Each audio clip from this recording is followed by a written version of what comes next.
What's up everyone, Matt Spade here. I wanted to go over a little bit of the anti-fragile method. I use for the most part, a conjugate method with a 3-day split. So I have a max effort lower, max effort upper, and a dynamic effort of lower and upper on the same day.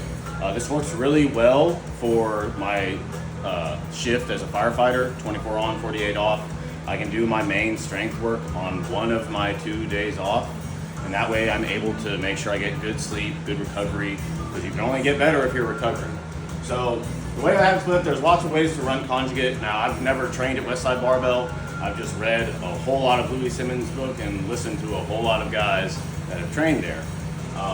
And it's always been something that I've found to work really well after exiting the Marines and being a firefighter, because it's pretty easy to adjust while still keeping things consistent.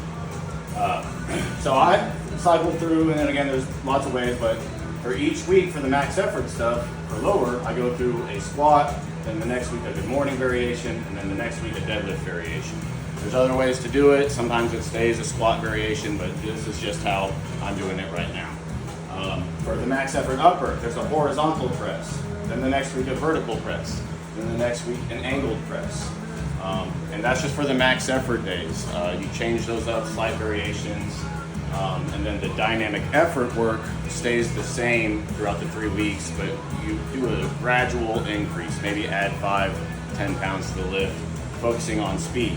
Now the nice thing about max effort work, and why it's really good, I think, for firefighters or veterans that are kind of banged up, is something I heard from Mark Bell, who trained at Westside, talking about something that Louis Simmons would have their guys do is, say you come in, you're kind of banged up or you're tired, so this works really well for firefighters. Say I had a bad night and I'm supposed to Zercher squat today, find a heavy 3, and I'm just, man, I don't think I'm gonna hit that heavy 3 that I usually do.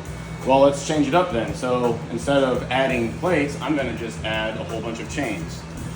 Or I'm gonna do a split stance variation, or I'm gonna do it from the bottom, or a box. There's all kinds of little variations, or like today I'm doing it with this longhorn bar here. So lots of variations you can do to kind of give yourself an attaboy and make the training feel successful.